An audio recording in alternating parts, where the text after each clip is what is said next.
Today on the DNVR Rockies podcast, we are talking award season. No Rockies nominated for an award. However, who needs to be the award winner next year? What types of awards are most valuable to the Rockies? That's what we're breaking down here in just a moment on the DNVR Rockies podcast.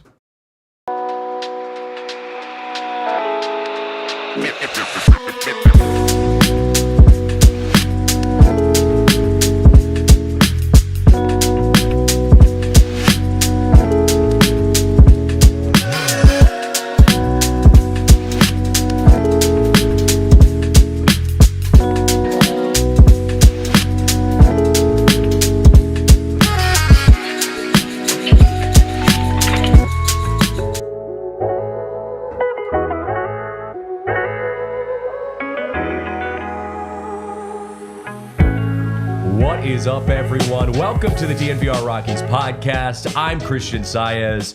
Big Drive Spence joining me today. Got an interesting show. Look, we're in the midst of the off season. It is it's real. It is a deep off season that we are a part of here on the Rockies pod. But we do have a little bit of Rockies conversation that we're going to be having, talking about, you know, which type of awards the Rockies need to value most, you know, moving into the next couple of years, you know, which players are most likely to win those awards, what we're going to be looking at from the designated hitter spot. Those are some of the topics we're going to be breaking down as the show goes on. But before we get into that, I was just on Twitter just, you know, minutes before we jumped on. And I don't know if you saw this since you're a golf guy. Did you see Caitlin Clark's tee off at the, I don't know what tournament she was playing at or whatever, but... Dude, the stupidity of golf fans to stand that close to a non-professional golfer is beyond me, because we've seen this multiple times. It's happened all over and this happens like weekly, because there's what they call pro-ams in every PGA Tour event, and they're not on television or anything like that, but each city the pros go to on Wednesday, they play around with, you know, it's mostly just like the rich businessmen in the area that want to go play with a PGA Tour player.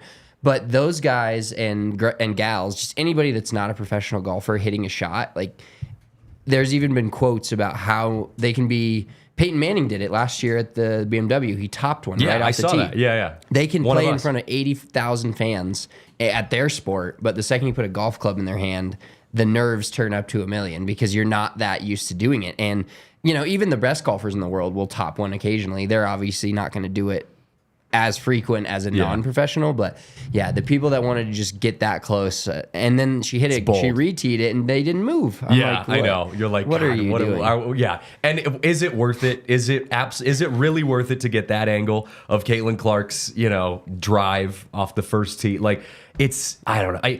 You have to remember, these are professional athletes who spend their every waking moment playing their sport. Like, she is the best in the world at her sport, at basketball.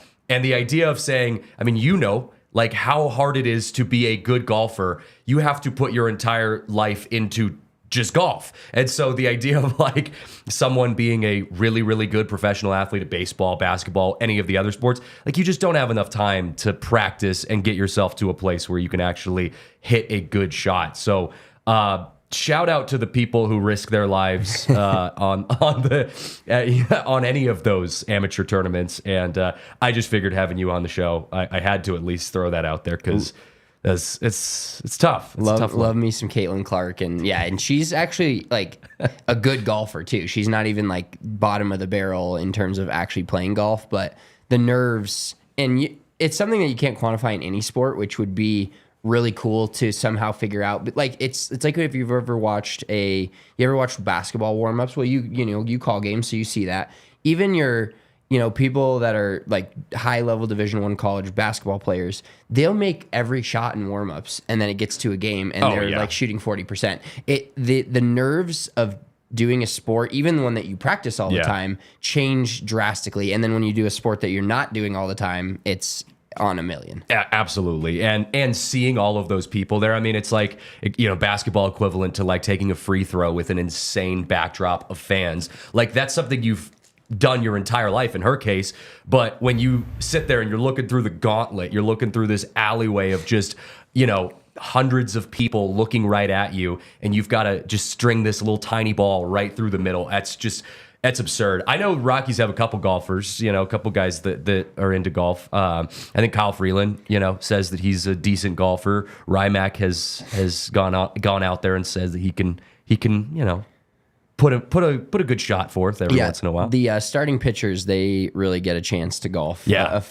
More often than not. But baseball is by far the most detrimental sport to being a good golfer because of the time of the year, how many games, how much you're traveling. You have very select off days. But Kyle Freeland, actually, I saw him at the Waste Management. He goes to that every year. And he has some friends on the PGA Tour.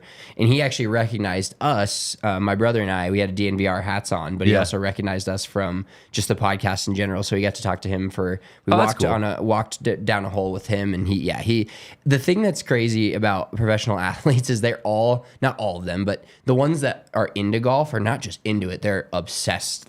Sauce Gardner had a hole before the NFL season started where he was playing golf all the time.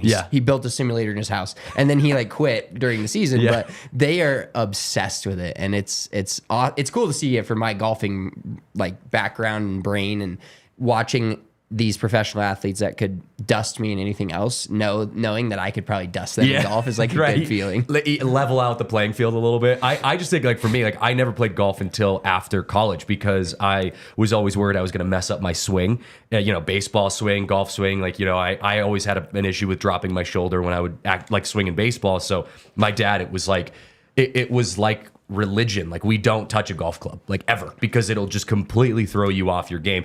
Now I think that was more of an archaic mindset back then. Nowadays I think there's enough evidence to show that you can do both if you just are aware of the little technicalities between the two. But baseball and golf just don't go hand in hand in really any aspect. So I'm always interested when baseball players say that they're golfing in the off season, and I'm like, well, if you suck, if your offense sucks next year, we know why. So now the pitchers that never have to hit no matter where they play, so they have a leg up. They get to play way more golf. They can. They can. Well, this is a baseball podcast, so we figured we'll talk a little Rockies here. We'll talk a little Major League Baseball. We got some trivia later in the show, but I want to start by talking a little bit about this award cycle that we're in right now. Silver Slugger, Cy Young, Rookie of the Year, MVP, all being announced over the last couple days, or at least the nominations being announced for some, and the actual awards being announced for others. I'm not going to dive into all of the awards of the players that won it. You guys can find all of that information online. The conversation I want to have is for the Rockies standpoint, and I'm gonna set aside MVP because obviously if you had an MVP on your team, that's the most valuable thing out of any of the awards. So MVP aside, which Major League Baseball award do you feel like it would be worth the most to you next year for the Rockies? If the Rockies could have a Cy Young, a Silver Slugger, or a Rookie of the Year, in your opinion, knowing the Rockies unit as a whole and what they're trying to accomplish next year, what MLB award is worth the most to you in your mind, if you could just choose one? I think if you had to choose one, I'll go for the little bit of low-hanging fruit, but if you can get, Kyle Freeland's gotten some Cy Young votes in his day. I don't think that's a possibility ever again, but I think a guy like German Marquez getting back to that level changes the dynamics of the entire pitching staff, and it changes the ability for the Rockies to win every fifth day. If you're in the Cy Young voting, basically that means you're winning probably, wins are not, baseball's changed so much from a winning aspect of the starting pitchers, where when I was a kid, it was every Cy Young winner won 20 games, and 20 games was a thing. Now it's okay, this guy's 13-4, but has a 1.8, 1.9 ERA. I think German Marquez getting to that level, not saying it's possible, not saying it's totally out of the question either, that would be the most impactful to the Rockies, because the Rockies theoretically already could have 6 or 7 Silver Sluggers at their positions. I agree. And it's not going to change what the team looks like, or the record of the team, or the ability to compete late in the season, August, September, October. If that's a possibility, Rocktober again. Yeah. But German Marquez getting to a Cy Young level, or even just a point where, at this point, he's kind of got a little of that Gabriel Landeskog in him from a Colorado fan's perspective, because he came back, and then you're like, well, what is he going to be when he comes back? And then he was gone again within, I don't know, I don't remember, one start? Was it one start? Yeah, it was. So unfortunate, and I do understand why they didn't, obviously if he's hurt, he's hurt. You don't want to overextend him, especially in the middle of a season where you're already not going anywhere. But getting him back to even 90% of the pitcher he was in like 17-18 or 18-19 would be a big deal for the team. Cy Young would be huge, especially given the starting pitching questions that we have. I'm actually going to say, though, I think the most valuable thing to the Rockies next year, if they were to be able to win one of these awards, would be Rookie of the Year. Just given the youth movement that you're in, like right now the Rockies are looking for a specific player or group of players in a best case scenario. But at this point, let's just narrow it down to a player really being able to solidify themselves as a key piece of this lineup. You've got this bullpen that's so young. You've got some young pitchers that we haven't seen yet in Dollander or, Palmquist and some of these other guys. You've got a pretty young outfield that, there are some guys that haven't gotten rotated in, Zach Veen being one of them, Adael Amador, who's on the 40-man roster. If there's a player next year that has a year good enough to be touted as a Rookie of the Year, even nominated for Rookie of the Year, that's huge to the Rockies because that means you've checked another box. It means that you've got another guy on your team. We've already talked about their offense with the Silver Sluggers. You've got 4, maybe even 5 guys on your starting lineup that could, if their bats kind of perform in the way that they're hoping it will, that could be nominated for a Silver Slugger if you live up to that expectations. So the offense, I'm not super worried about. Pitching, yes, you've got a bit of a question mark there, but I do feel like Rookie of the Year could be that would be a sleeper that would be huge for the Rockies to have one of their young guys just ball out all next season, to be able to have. I don't even know. This is a stretch, but to be able to have Drew Romo end up just bursting onto the scene and having a Rookie of the Year type season would be unreal to the value of the team. Yeah. So on the legs of that, basically we're thinking it's outside of some crazy rookie coming in and just balling out, like you said, basically your best chance at Rookie of the Year is probably Drew Romo. It would be, yeah. Or is Zach Veen still going to be able to win Rookie of the Year next year, or is he? I know there's so many thresholds and weird things. Yeah, where that's the issue. Is there are those weird timing things. He's not even on the 40-man roster, so I don't know if he would be eligible to. Because the other thing is we're going to see Dollander, because Dollander would be someone that I could see winning Rookie of the Year if he gets to the level that we expect him to. But I don't know if he's going to be in a Rockies uniform for enough time to qualify for a Rookie of the Year. They're probably going to wait to give him his looks later in the season when he doesn't have to have that service time.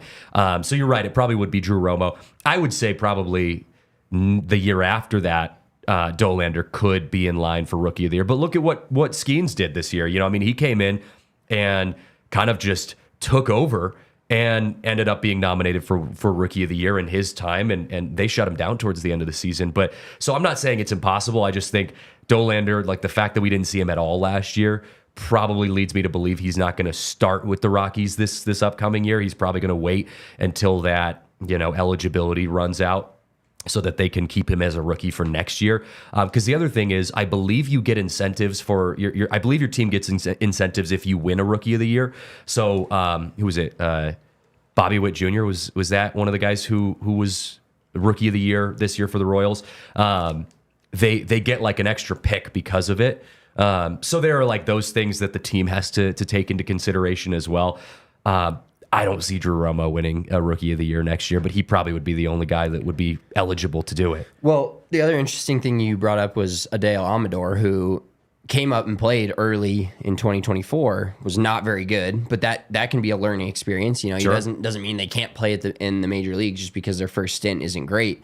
But the idea that, we've heard from the Monforts and heard from the Rockies organization that they are going to cut salary. And if you look deeper into that, the first obvious cut is probably a guy like Brendan Rodgers, because you're not, the salary's not always there, but you're Brenton Doyles are not going anywhere. The Nolan Joneses are not going anywhere. Yeah. The Tolias aren't going anywhere.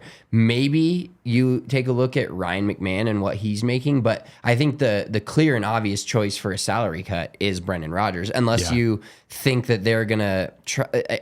Marquez is on a great deal for what he is, but you wouldn't think that meant looking into pitching. And now, obviously, we all hope it means somehow finding a way to get rid of Chris Bryant's salary, but I don't think that's even a realm of possibility. So it's like, all right, where are there going to be spots opened up? Because the Rockies have kind of this interesting, to my eyes, an interesting lineup where theoretically, and I'm sounding like Dick Monfort here, the 9 guys that you have in the field, if you consider Romo, Tolia, Rogers, Tovar, McMahon, and then go Jones, Brenton Doyle, and Veen, like that 9 guys right there is really solid. Yeah. And maybe I'm just a homer, and maybe I'm looking through the purple glasses, which I've been doing since I was a little kid. I think that's a good enough lineup where if you're looking at a guy that's going to come in and be Rookie of the Year, he's going to have to play enough to make an impact.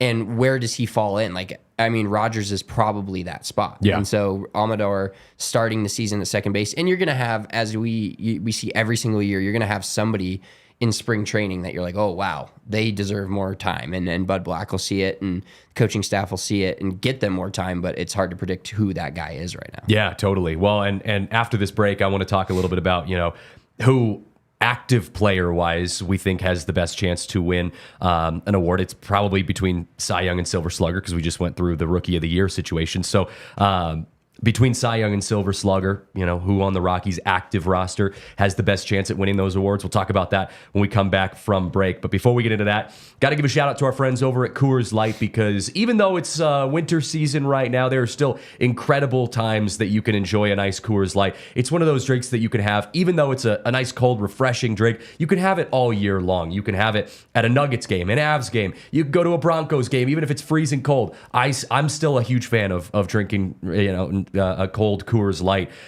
because it truly goes well in any environment. And I also know we've got some huge watch parties coming up here at DNVR at the bar coming up over the next week and a half and 2 weeks.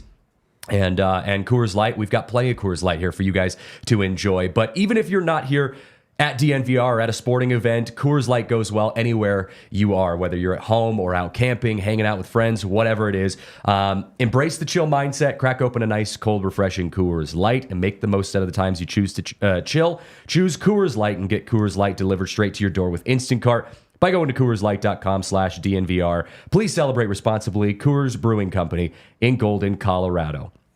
Also got to give some love to our friends over at Empire Today, because if you are in the market for a new floor, Empire Today is the best in the business. They are quick, affordable. They've got great quality service. Their customer service is incredible. Their floors, their installation are great. It is really, it's the whole package when you go to Empire Today. And I know Marissa and I were looking to get a new home here within the next year or two, and we're looking to replace our floors. And and they've been incredible with helping us kind of figure out which floor we want, the design that we want. We also have dogs, at home, and when we go to get a new home, we've got to take into consideration that we need a specific type of floor that can fit our dog's needs. We don't want to get a floor that's going to get scratched up all over. And so, Empire Today has been great with helping us kind of figure out what type of flooring goes best with our needs, and making sure we get the best possible option. They've also got a virtual floor designer, which is a great way to see how your floors are going to look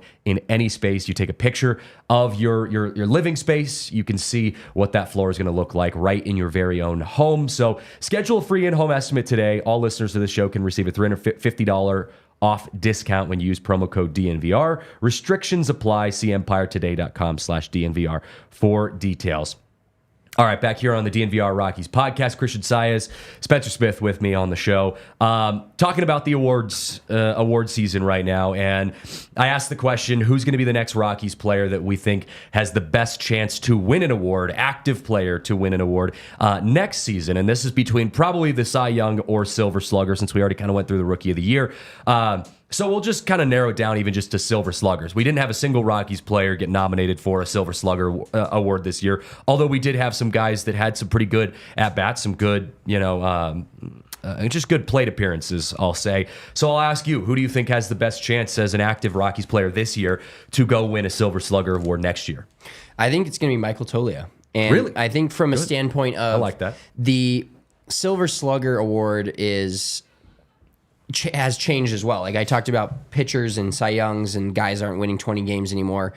With baseball moving to much more of hey, let's hit one out. and that matters a lot more than striking out. Or matters not striking out doesn't matter as much anymore. Yeah. I don't know if that's grammarly correct, but it works. Basically, Michael Toglia is a guy that's going to hit, I think, 25 to 30 bombs. Yeah. And Especially obviously, at Coors Field. yeah, exactly. And he's got to cut down on, have better plate appearances in general. But I think we started to see that towards the end of the 2024 season where he took a few more walks. But I know at one point in the season, his home at bat to home run ratio was one of the tops in the entire major leagues. Yeah. And then he started, I want to say, was it every game or what? He was hitting a home run like once every 10 at-bats for a good chunk of the latter half of the season. Yeah, so that's a guy that I look at that I'm like, all right, you're and he's starting to play a good first base. I mean, he could be the next play 150 plus games at first base because even though the Rockies have had consistent players at certain positions, I can't even remember the last time outside of Todd Helton, but I can't remember the last time we had a guy at first base where it's this is your guy that's going to play every day. It was we need this bat in the lineup. Let's play Chris Bryant at first base. Or we want this, this bat in the lineup. Let's play Aluris Montero at first base. Now they have the guy that's going to get the consistent at bats. And that's the key to winning these awards too is, yes, you have great players, but number one, they got to stay healthy, which you can never predict one way or the other. But number two, they have to have a consistent position and be able to get those consistent at bats. So I think Michael Toglia is a guy that I would anticipate hitting 30 to 35 home runs. Hopefully the average is up in the 250, 260 range. Driving in, we need another guy to become the former Nolan Arenado, which I hate saying that name in general, but a guy that playing at Coors Field 81 games a year and playing for the Rockies, starting as many games as he can, is going to have 100 RBIs. Yeah. I think those two numbers, 30 and 100, are the numbers to look at for a guy that's all right, now we can put him in that Silver Slugger conversation. Yeah, Toglia is an interesting one. I actually hadn't thought of that as one, but your case for him winning a Silver Slugger makes a lot of sense. He's a guy who has obviously a ton of power. That's no surprise. But I look at his improvement over the years, and I don't have the graphic with me now, but we made a graphic during the season showing month after month his improvement to his batting average, his OPS, his on-base percentage, all of those metrics. And I mean, his average, was probably the slowest increase. Everything else almost doubled by the time he got to the end of the year. He completely flipped his metrics in a positive way towards the end of the season. So that to me shows that he has the ability to continue to grow as a player. He's going to hit your 35 home runs, 25 to 35 home runs. But beyond that, he's a guy that can get his average up and play a better level of offensive baseball. I had made the case that he could win a Gold Glove as well. So I won't make that same case again because I already think he's going to be probably the next new Rocky to win a Gold Glove coming into next year or in the next couple of years. But Silver Slugger, I think Toglia could definitely be that guy. I got to go with Ezequiel Tovar though for Silver Slugger. I just think his game was lacking one area offensively, and that was his strike ratio, his strikeout ratio. And to be fair, the entire Rockies team was sucked when it came to striking out. They were the worst team in major leagues when it came to striking out. But aside from that, he was an extra base hitting machine. He had a sneaky pop, 26 home runs. For a guy that looks just like you and me, if you stand next to him, dude could hit a ball 450 feet with ease. And he's quick. He gets on base. He showed towards the end of the season, he could just, slap the ball to the opposite field for a single. I think Ezequiel Tovar, paired with his incredible defensive play, could definitely win a Silver Slugger. I'd also love to add Doyle in to that, although I just don't know if his offensive arc is going to get him there next year. But I think Tovar and Toglia are a pretty good bet as guys that could win a Silver Slugger next year. Yeah, and if you have those two guys that are even in that conversation, two of your four infielders, along with Steady Eddie and Ryan McMahon, who's also going to get Gold Glove votes, you're building a solid infield for the future. I don't think we've talked since, or I haven't been on the pod since Tovar won the Gold Glove at shortstop. Yeah. Was that pretty as a you cover the Rockies, so you. At least me, when I'm closer to a team, I kind of always try to see the good or how many good plays he makes. Sure. But was that shocking to you in the aspect of the other names that were there, and then the fact that he's a Rocky and then the team is so bad, and those aren't always fair in individual awards, but sometimes you have to take a look at them. Was it shocking to you that he won the award? I don't know if shocking feels dramatic of an adjective, but I think surprising, maybe. Yeah, a little bit. I definitely, like, when I was watching the award ceremony at home, I was upstairs, Marissa was downstairs, and I definitely, like, stood up, like, oh, like, he got it. Like, let's go, you know? Like, it was, like, Doyle's was a no-brainer. I was kind of like, all right, you know, that one, it didn't shock me in the same value, but surprise, for sure. And I think Tovar, why he got that was just because he was so consistent, his fielding statistics, and I actually think that was what hurt him in the Platinum Glove realm. And I talked a little bit about this with Hank on Monday, feeling like Doyle kind of got snubbed in the Platinum world. But Tovar was so consistent statistically, like it was almost like Jokic, where you can't not give him the award. Like, right? Like he's like, you might not want to give him the award. Like Major League Baseball might say, he plays for the Rockies. Like he's not that like exciting. He's not that flashy of a shortstop. He's not like Derek Jeter, who's doing the jump throw from, you know, left field, like that kind of thing. He's not doing that all the time. But he's just so consistent statistically that I think it was hard to not give him that award. I think where Doyle, where he kind of had it locked down, was just the fact that he was just so deep as a player. He had the arm, he had the speed, he had the agility, he had the spot in center field being such a tough position to play out in Coors Field. Like all of those things were the factors for Doyle. But yeah, Tovar's a stud, and he's just going to be such a good player for the Rockies. As long as he can stay healthy, he is going to be that value piece that helps build this team. And one of the articles I'm working on right now is, you know, who are the Rockies building their teams around? Who's the franchise going to build around over the next few years? Tovar's in that conversation. I think just the only thing that is a challenge for him is just the fact that he's a little bit more quiet, not as, you know, not as outward of a leader as you see like Doyle kind of becoming, or, you know, Charlie Blackmon was. So, but yeah, it's an interesting conversation to have with Tovar, and I think it helps us to transition into our next talking point, which is, you know, what does the designated hitter spot look like without Charlie Blackmon, your leader, who's in that clubhouse for so many years for the Rockies, who's no longer on the 40-man roster. He's retired, going to be watching some Kentucky Derby, you know, during the year, as he liked to say.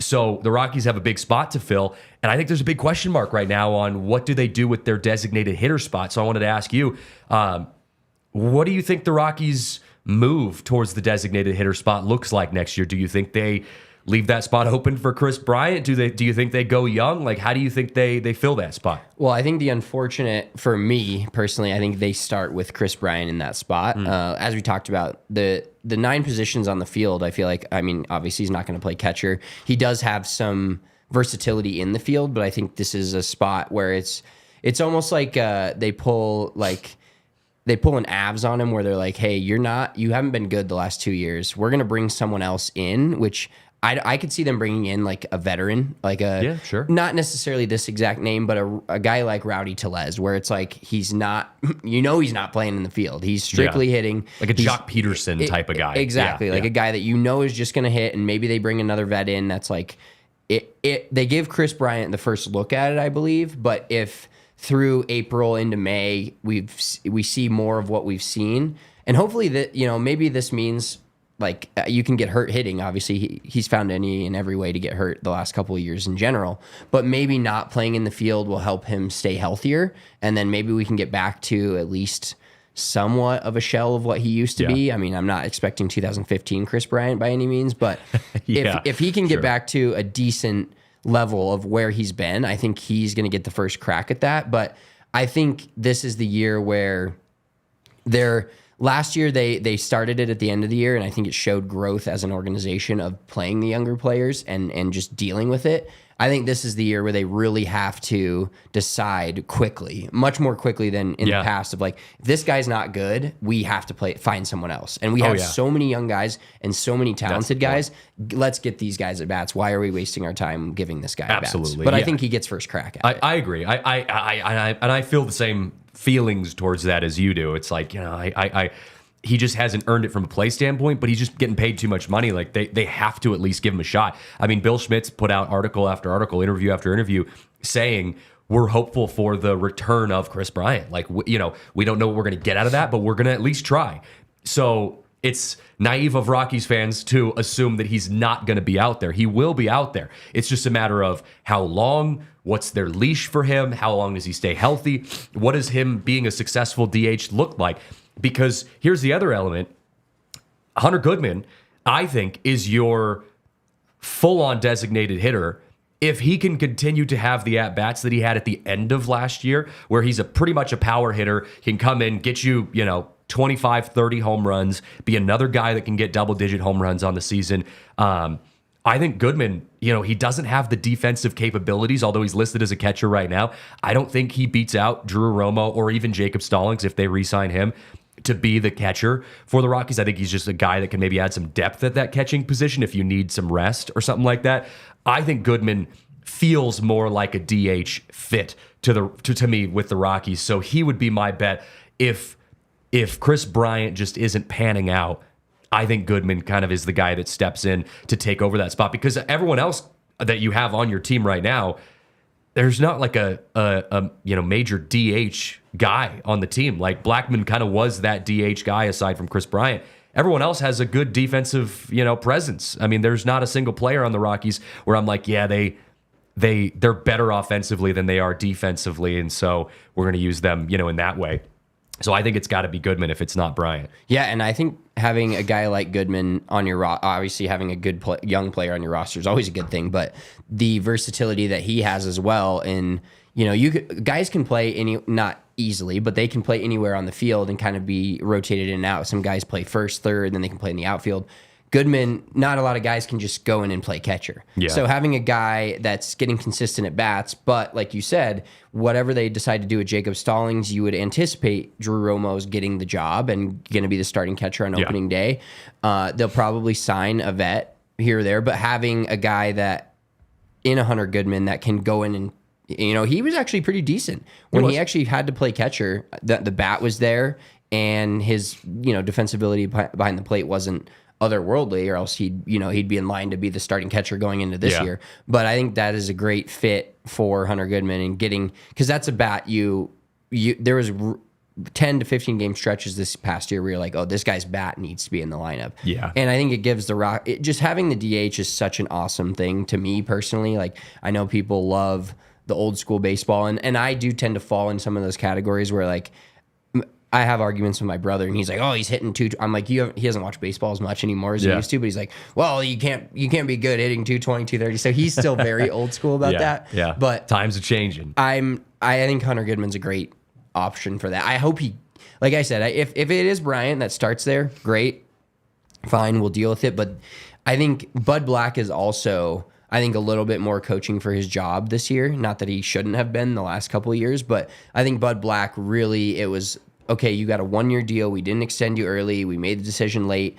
This is your year to at least, do they anticipate making the playoffs? Probably not, but they anticipate the growth of the players in the roster becoming something that we see can make the playoffs. That's where Bud Black's got to get to. So hopefully, you never know the conversations going on between Bill Schmidt and Bud Black behind the scenes, because everybody wants to hate on Bud Black for playing Chris Bryant or saying we need Chris Bryant, but I guarantee there's people in his ear that are like, yo, do you see how much money he's making? Yeah. We went out and signed him. Like, he has to play. So it's not always Buddy's decision. Like, I'm not totally relieving him of all his, his lineup changes or putting Chris Bryant in there, but there is some pressure from the front office, I can almost guarantee, where they're like, hey, this guy's got to play. We're paying him this much. But I hope the leash is shorter going into 2025 for guys like that, where it's like, hey, you're not helping us in any way, and you're not part of our future.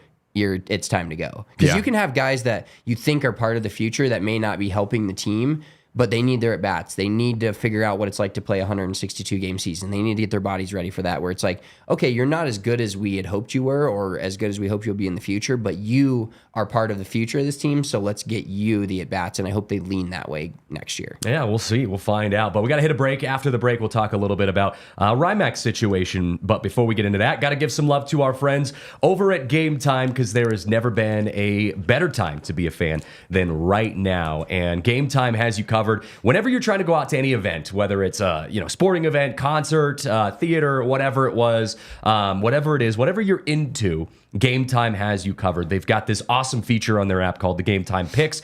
Basically filters through all of the extra stuff when you're looking to buy tickets, helps you get the best possible tickets. You see the price right there. You don't get surprised by any extra fees and all the extra stuff that comes in there in some of the other, ticket buying platforms. And so Game Time really is the best in the business. They've also got one of my favorite things is, everything gets cheaper as you get closer to games.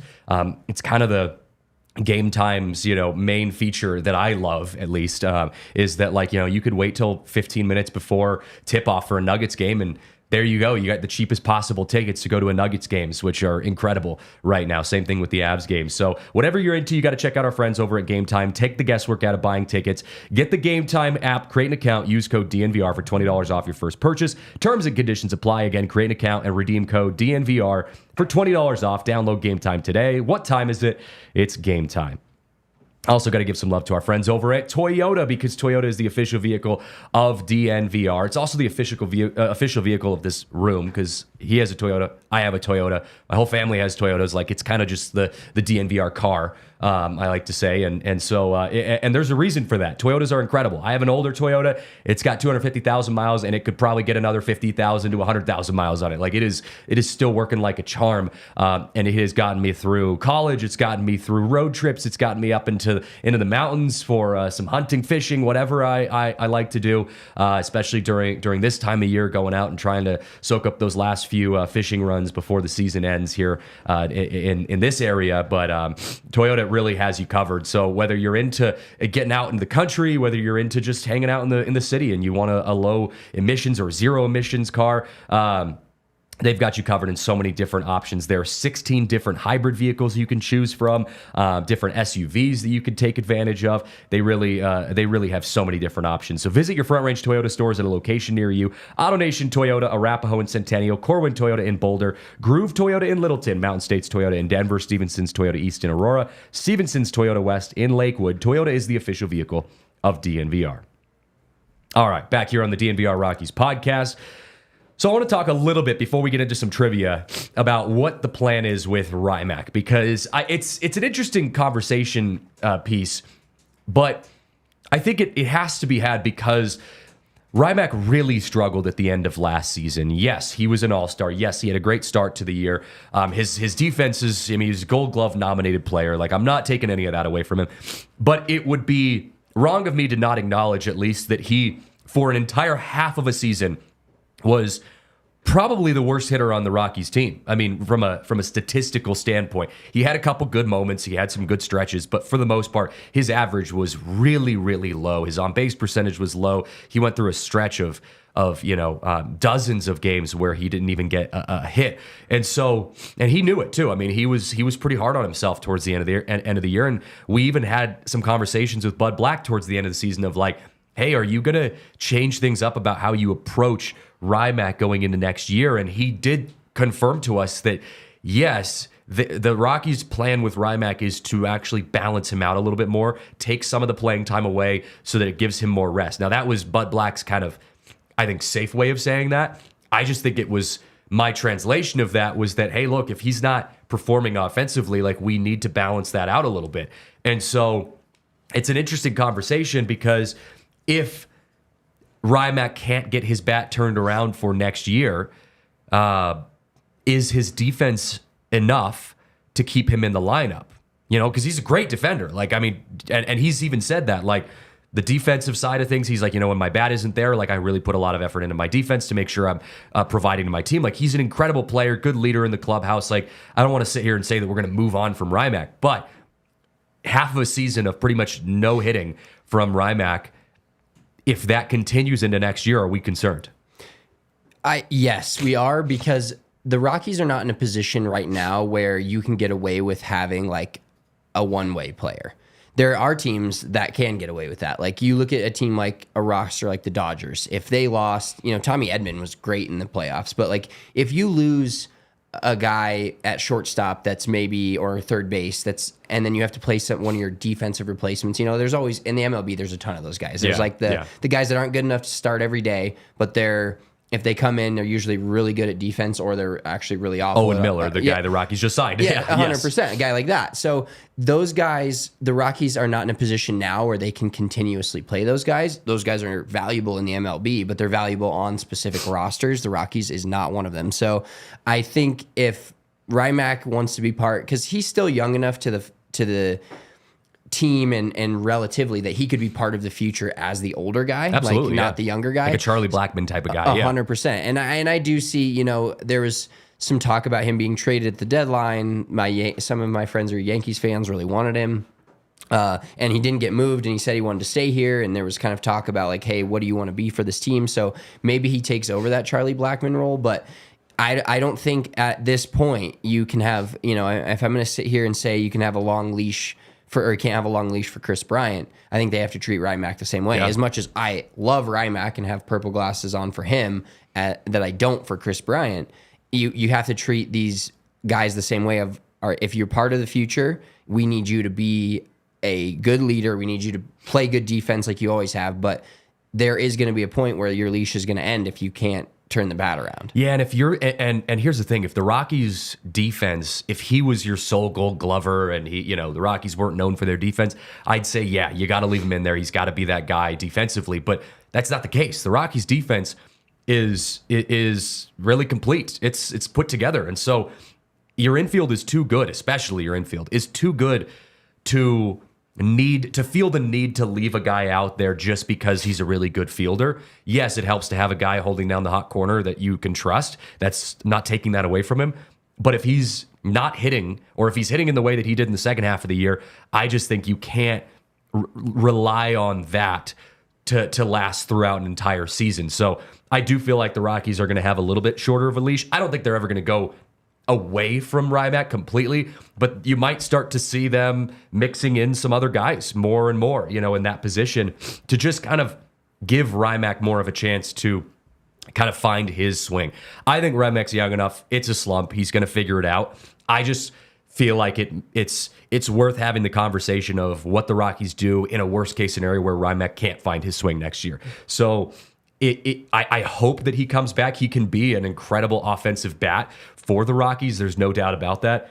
I just don't know if his defense is strong enough to outweigh a lack of offense if that was the case for next year. So hopefully he proves me wrong. But, and I also think like he's a good captain. He's a good leader. But like you said, you still have to be you still have to have output. You still have to be a value on the field, especially offensively for a team that needs to have a good offense this year. Yeah, 100%. So I want to get your thought on, like, let's say, the Rockies roster will change a little bit. We don't anticipate it changing significantly. The roster that they currently have and the guys that you anticipate starting next year, the Nolan Jones, Doyle, Veen, and then we kind of went through the whole, the infield, Drew Romo, wherever, like, with RyMac and where he's been in his career, where he was kind of, he's our only all-star, one of the better players on the team, on a not good team for the last 4 or 5 years. Yeah. Could you see a starting lineup in 2025, March or wherever they're going to play in Tampa Bay? Probably in the Phillies minor league what's it called? Spring training stadium. Which maybe they'll actually be able to fill that stadium That's up. Wild. Yeah, the Rays. Yeah. But can you envision RyMac hitting 7th or 8th in our lineup? Yes. Like, is that where like he maybe is? It's like, all right, we'll take this on the chin. There is a lot of good guys that we need to hit 1, 2, 3, 4, 5. Can he hit 7th or 8th and be like, all right, this is what you are now? I actually think I actually like that more. Even if he gets his bat back to a reasonable level, I like him hitting 7th, 8th, just because I think I'm a big fan of having guys who can hit, deep in the lineup. Like, sure, maybe you're not your 8-hole hitter, but if he could be a 7-hole hitter where he still gets a decent amount of at bats, but he's getting you production late in your order. I'm a fan of that. I think that'd be huge. So yes, I think he could be in that position. And Bud Black talked about that to me during the end of the season, saying there's a possibility that we spread out our lineup and we mix up RyMac, put him late in the lower in the order, gets a little bit different pitching, when you're lower in the order.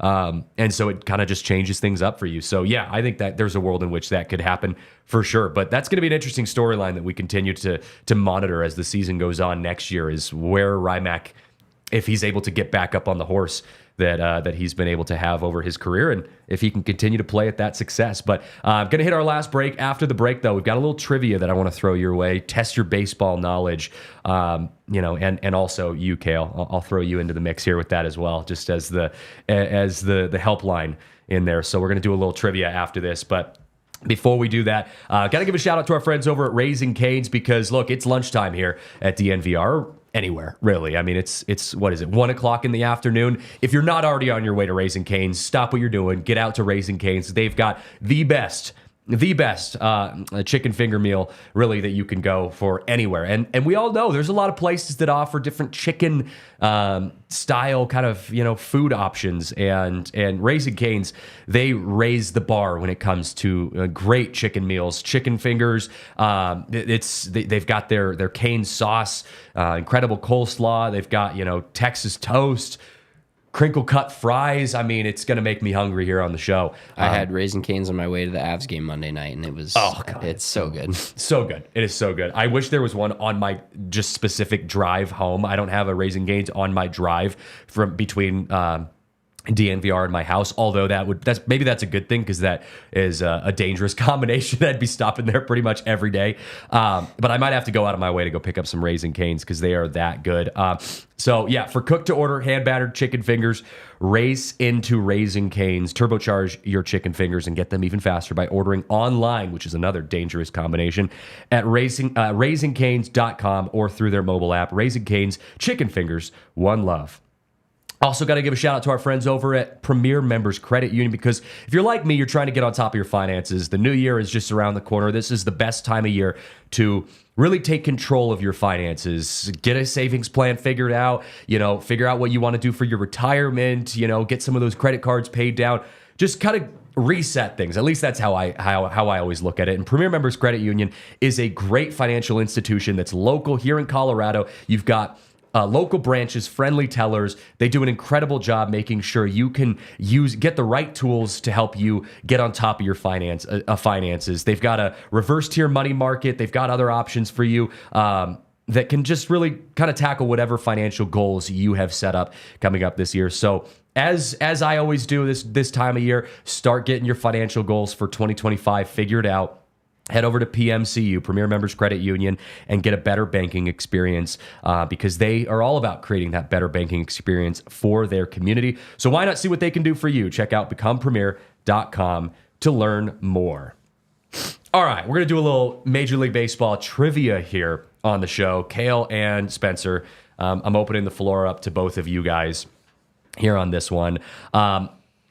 We know at Coors Field, we have a corporate sponsor, a very unique corporate-sponsored stadium. One of the corporate-sponsored stadiums that I think, one of the only corporate-sponsored stadiums that has been the same corporate sponsor since its entire existence. Kale, actually, one of our first shows that we did, I realized I found out that Coors Field has a lifetime sponsorship? Yeah, they gave them money during construction, so it's a lifetime agreement. And it was like a super sweet deal that they got too, like really cheap for how expensive those partnerships are. At the time, it probably seemed like a lot of money. I think it was like $33 million or something. Yeah, it was just some which cheap. Seemed like a lot of money, but like now that's what naming rights are worth per year. Per year, exactly. So in the naming rights category, I want to ask you guys, can you name all the MLB stadiums that don't have a corporate sponsor? There's what is it? 1, 2, 3, 4, 5, 6, 7, 8. Oh, that's so many. That's a lot more than I thought there would be. It is a lot more. And I'll give you some hints as we get going. Is the ballpark in Arlington, is that corporate sponsored? Arlington. Like the Rangers? No. Yes, that is sponsored. Okay. Yes, so that's not one of them. I'll give you a hint. A lot of them are very historic. Like Like extremely long okay, history. I mean, Wrigley and Wrigley, Yankees, Yankee Stadium. and Fenway are the Fenway. three that like immediately come to mind. Okay. Yep. Yeah, I'm like running through all the other ones, and I'm like, oh, AT&T Park. Yeah, wrong. T-Mobile Stadium. Yeah, exactly. Target Field. Wrong. It's. I'll give you another hint for another one. It's one of the most hated teams that we have here. In Dodger Dodger Stadium. Stadium, yeah. Dodger Stadium is one. So we're four. We got Yep, four more. yep. You got like the most popular ones. The last three are a little bit more challenging. Okay, what is the Mariners Park? Mariners is T-Mobile. That is Okay. sponsored. All right. If we're running through. Are the Rays sponsored? It's Rays are Tropicana, sponsored. right? Yeah, Like, yeah, Tropicana. Tropicana, yeah. That is no more. That is a whole other. Yeah, other that is. thing. Yeah, that's not even a stadium. Yeah, This is open. It's It not a is an dome open, anymore. open dome right now. I'll give you a hint. Oh, Camden Yards. Camden Yards. Yep, that's one of them. I'll give you a hint. One of the last two was a playoff team, and a kind of sneaky playoff team. Oh, it's Kauffman Stadium. Is that that is okay. another Oh, one. The Royals. Yeah, I would Okay. not have thought of that. There's one more, and it is the name of the team. Connection to Mr. Shohei Ohtani. Oh, the Angel Stadium isn't Oh sponsored. yeah, just Angel It's just Stadium. Angel Angel Stadium. Stadium? Yep. So it's Fenway Park, Wrigley Field, Yankee Stadium, Nationals Park. Oh, we didn't get Nationals Park. That was the one we were missing. Dodger Stadium, Kauffman Stadium, Angel Stadium, and Camden Yards. That's The Angels don't have a name for I know. like that. For Sorry, having to pay- for lack of a better, for that crap hole of a ballpark. Yeah. Hey, they don't just have signed naming Travis rights? d'Arnaud. Or yeah, they just picked up Travis. Why are they just leaving that money on the team? Yeah, that having makes no Shohei, sense. It's having to not a- pay it's- Shohei Ohtani and Mike Trout, and you don't find the naming rights. Nope. That's pretty insane. No naming rights for Angel It's not Stadium. like for Wrigley or like that makes sense. Like you don't want to tarnish it. There's no history at Angel Stadium. Yeah. What are we doing? None. Well, I'm Yeah. actually. I learned today that Coors Field has the long time. That makes me Lifetime. happy. Yeah. because It'll always be Coors Field. Dealing with the ball arena to Pepsi Center, Pepsi to ball Center, arena yeah, change. yeah. Didn't like that. Still call Mile High, and then I fuck it up by calling it. What was the call it name in between? Invesco every now or then. and then Yeah. now it's Yeah. Power Field. Like Oh yeah, like when I mean, growing up in Seattle, went from what was it, CenturyLink to Lumen Field now for the Seahawks. Mariner Stadium used to be Safeco, which is still like I don't look at Mariner Stadium any different than Safeco. It's T-Mobile now, Yeah. but I'm like, it's what like Safeco was synonymous with the Mariners. Same thing with the yeah, Giants. watching the Broncos play the Chiefs at Gayha Field, GEHA, Field. yeah. I'm like, no, Yeah, it's I know. fucking Arrowhead. Like, Yeah, like, what are let's we call doing? it what it is. Yeah, Coors is like I don't know. I eventually they'll get a new stadium. I don't think it's going to be for a long time, and like they will probably. That's when that probably lapses. I'm sure they'll probably build it in the same place. But Yeah. Well, and now with the way corporate money goes and how much teams can get, they're naming the stadium and then the court and Yes, then the field. yes, like yes. you Yeah, have it's a different what- name for the field what's and the Broncos? stadium. It's The Pat Bowlen Field Yeah. at Empower Field at Mile High. Oh I'm my like, what God. are we doing here? Yeah, like how many? We're gonna sponsor the dirt in the infield. This is the Empower Rubber on the pitching mound. Yeah, it's Yeah. like, what are we doing? All right, we'll do the last trivia here. Lowest attendance in Major League Baseball. Do the last five. Lowest five attended Major League Baseball stadiums this year. All the teams in Florida. Yeah, so Rays are one for sure, or at least one of the Tampa five. Bay. Yep, Tampa Bay's 3. Okay. Miami's got to be there. 2. Yeah. That's the second lowest attendance. The Chicago White Sox. Or 4. Okay.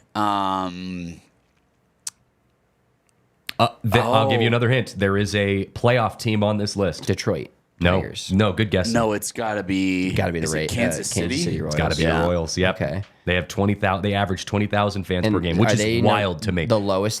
They're the 5th. They're So no, fifth. they're So now we're looking for the lowest? The lowest. The number one lowest attendance. Oakland. Yeah. What Yeah. are we doing? Yeah. I was like, it's got to be obvious. Yes, 11,000 fans per game average. That's I insane. think those numbers are juiced. Yeah. Like, there's no. Yeah. I watched those games. There was, Yeah. there were some games I watched where there was genuinely like maybe like 300 people. Yeah, in that absolutely. park. Yeah. Oakland had 11,000 fans per game. Miami 13,000. Tampa Bay 16,000. Chicago White Sox 17,000, and Kansas City 20,000 per game. That's crazy to me that Kansas City, being a playoff team, averaged 20,000 fans per game. The Rockies, for context, they were 15th. They were right in the middle, 15th in the major leagues. 31,000 per game. The Dodgers are first in major leagues with 48,000 per game. Also feels so juiced. Like, no way they sold out 48,000 seats in every single game. Because the next closest was Yankee Stadium at 41,000. That feels. It feels way high to me. To me, they're probably doing the same thing the Broncos do, where they go buy tickets sold and not people actually sit. Not people actually sitting in the seats. Because it's a lot of effort to go to a Dodgers game. I've been to Dodger Stadium. I've been to a Dodgers game. I actually went to the World Baseball Classic Championship 8 years ago at Dodger Stadium between the U.S. and the Dominican.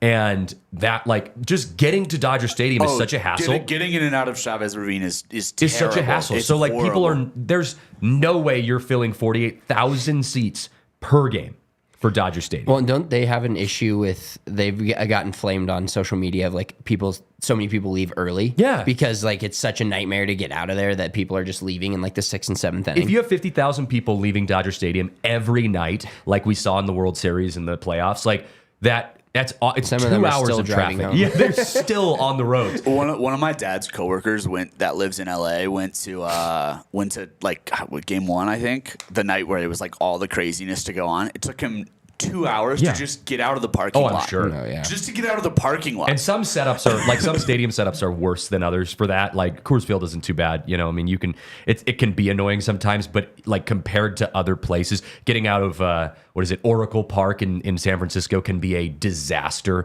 Sometimes San Francisco or LA is another one. New York can be another one. Like, you know, it's just a mess. But I want to wrap up the show by asking. This isn't trivia, but I wanted to ask you guys your thoughts on this. Major League Baseball, you know, not a sport that's really looking too heavily into expanding right now, but there's always that conversation of if you could expand, where would you go? So I want to ask you that. If Major League Baseball expands to another city, where would you want it to be? I would want it to be in Nashville. I think that is the number one. Actually, yeah. according to fan survey, that's the number one answer for baseball fans. I think we like. Don't get me wrong, this whole A's thing, and there's a lot that goes into all of these, but I'm actually in favor of taking more teams and cities that don't deserve these teams. I know that sounds shitty to say, but like if you're not going to show up, whether they're good or bad, there's cities that, and I think this really like came to light for me being a big NBA fan, watching Oklahoma City. That is a place where you would not think anything would matter to these people. Yeah. And they show out like crazy. Yeah. Well, and they better because they took a team away from a city that also shows up in Seattle. You know, exactly. And that wasn't maybe one that like should have moved, like it just happened to move. But like I think there should be more professional sports teams in small markets that don't have like the big four or, you know, like that's why I'm excited for Sacramento. Like I'm excited. Sacramento's a great city for sports. You see what the Kings have done when they've made it to the playoffs. Like, and that the Kings are their only team in Sacramento. The A's, although I hate what they did to the A's playing in Sacramento is going to be awesome for the city of Sacramento. Now, sure, for everyone else on the A's and that Oakland fan base, that sucks. But like, I agree with you. Like that Sacramento fan base is dying to watch Giants versus A's in a minor league stadium. Like if the Rockies play the A's next year in Sacramento, if that's what ends up happening, I want to go to that game. Like I grew up, you know, I grew up in Seattle, but like my family's from Sacramento. I still have my grandparents who live there in Sacramento. Like I grew up going to games it used to be Rayleigh Field, the River Cats Stadium. That would be incredible for that fan base. Yeah, I think more cities that are like a good example is like the Portland Trailblazers. Mm-hmm. Yes, they're not good right now, and they were good. They're so third that on helped, the list, by the way. But cities like that don't have all the bog down of the major four. Like I love having them here. Grew up in Denver. I'm glad we have all four teams. But sometimes it just gets to be too much. You know, you have all these teams playing, and you inevitably one of them is not going to be very good. So they kind of get that fatigue of like, oh, we don't really want to go to these games. But you give it to a city where that's the only show in town. Yeah, that's going to sell out. There's going to be people there. And I think whether or not the players will love it, I think is a different story because like if you're putting like, let's say a team in Montana or something, that's obviously very small. Yeah. But the players then going from like an Oakland to wherever, you know, Sacramento, they're going to be excited to play in front of fans. Like that can't be easy on the players either. When you put so much work and effort, yes, you get paid to do it. But when you show up and you're you can hear a guy in the third row, the third deck yelling your name because the stadium's so empty. Like, I got to imagine that wears on players. Oh, I'm sure. That would wear on the media. Like, I was talking to Derek Montilla with PHNX about this attendance thing, and he was saying how, he was on the show saying how, like, lucky we as Rockies fans are, despite all the other issues that we have, that we get to have fans in the stands because, like, it makes the vibes of a game so much different for players. Like, even if it's a stadium full of Dodgers fans, like, it's just loud, like you feel more in tune with the game in that regard. So I agree with you. Tennessee, Montreal was number 2 on fan survey. Portland, Oregon was 3. Las Vegas was 4 on Nevada, or Las Vegas was 4. And then Charlotte, North Carolina was 5. Can I throw a controversial one out there? Sure. I want Salt Lake to get a team just so the Rockies are not the only high-altitude baseball team in the entire league. Yeah. Like, just so there's another team that deals with this pitching bullshit. Right. And they can, when they say Coors, they can also say Coors and whatever other field that is. like, it's like we're not the only ones. Hey, the Rockies had the most home runs over 450 feet this year out of any team in Major League Baseball. And all of the comments, it's because they play at Coors. It's because they play at Coors. It's the Mile High, all that, And Shohei Ohtani was actually number 2 at 9 home runs over 450 feet by himself. Every other major league team was below that. So kind of wild little Shohei Ohtani stat there. But we are out of time. We got to wrap things up. I got to go blow my nose and pound some medicine, dude. I am struggling here today to get through this. So I appreciate you guys dealing with us on this Rockies pod. We'll be back on Friday, 12:15 for another Rockies pod. And appreciate you, Spencer, for hanging out with us too. Shout out to producer Kale in the producer's box. And we appreciate you guys hanging out with us. So we'll see you next time here on the DNVR Rockies podcast. We all silly like the mayor.